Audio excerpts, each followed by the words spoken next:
Hi guys, Craig here from Out There Touring. So today I'm just going to do a quick review on the Road Chef oven. I've talked about in the past that I'm not a huge fan of it. So today I figured I'd do a temperature test and see how long it actually takes to get the temperature. So the model I've got, it's 8.3 amps and 100 watts. So what I'm going to do now is just turn it on. I'll do a temperature test before I turn it on. I'll show you how many amps I'm running at the moment or making with solar. It's not a very sunny day.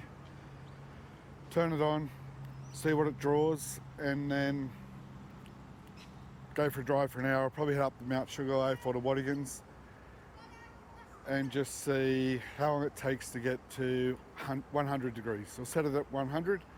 I'll throw a bit of lunch in there and see how it goes. Righto, so I've got the sensor in the oven and currently it's 19 degrees, and I've turned the fridge off as well. So I've got 0.62 of an amp going in, so it's not a very sunny day. So the Road Chef oven, 12 volts, it's actually 8.3 amps at 100 watts. So I'm going to set it on about 100 degrees.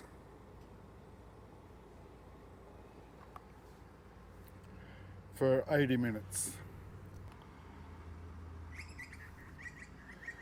And we're drawing 8.2 amps, so we're running at minus 8.2. So the time when I turned it on was 11 o'clock. Yeah, we'll see how long this takes. I'm going to throw some food in there as well and see if it will cook it in that time frame.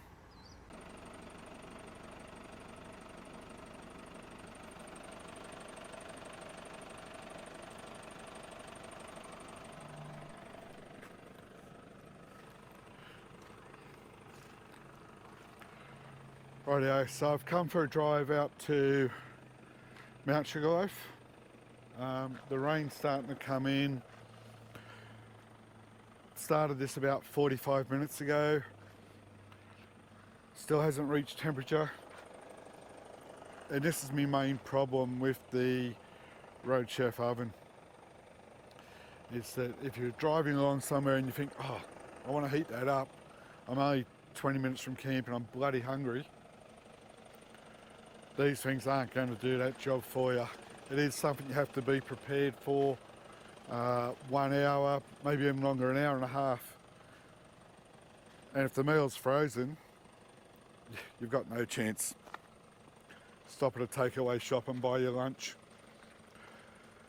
Anyway, I'll turn around and head back up to the towers at the top of Mount Sugarloaf. Should take another 10 minutes to get back up there. This rain's definitely about to come in and get me again.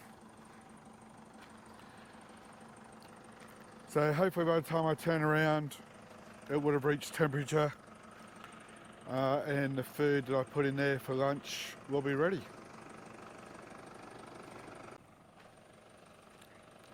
So with the oven, it comes with two little mounting brackets where you can mount it on the top or on the bottom.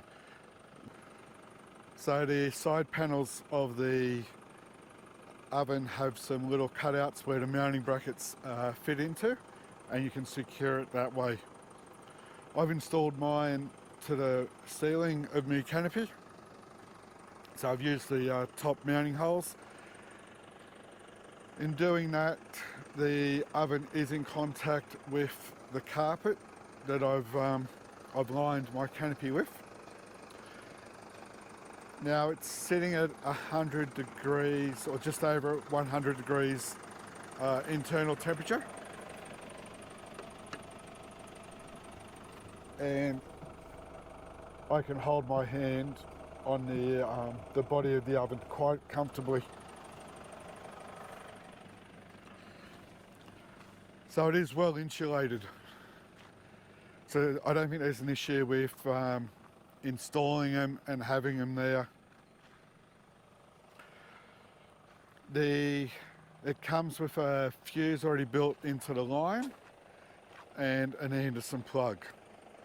So it's quite easy just to connect up. There's no issues with that. They're a nice looking unit. I think they're nicer than the ones with the glass door. And the issue with the glass door is, depending on what you're cooking, if you have hit a few bumps along the way, stuff could spill. And with my background in trade, working on appliances, as soon as you get any food content on your glass or down in amongst your seals, nightmare for presentation to keep it clean and tidy. Alright, this rain's starting to come down now, so I'm going to hop back in the truck and I'll move back up to the tops where the towers are, and we'll see. I should be at temperature by the time I get there.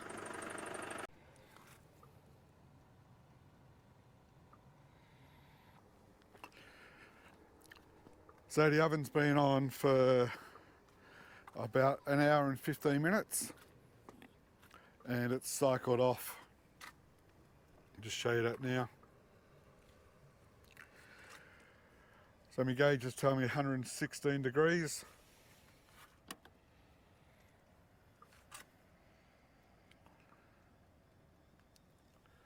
And the indicator light's off. It's also timed out, so it's just like a bit of time back in there. It's cycled off.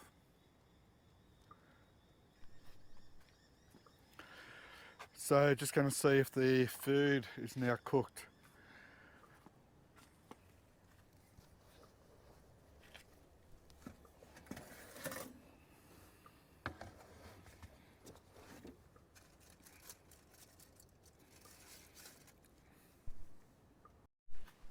So the food's not fully cooked through just yet.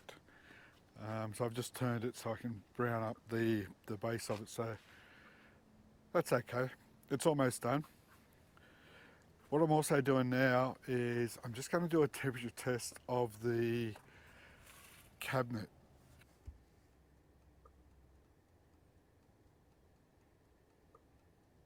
So the cabinet temperature is about 42 degrees and it's been running for an hour.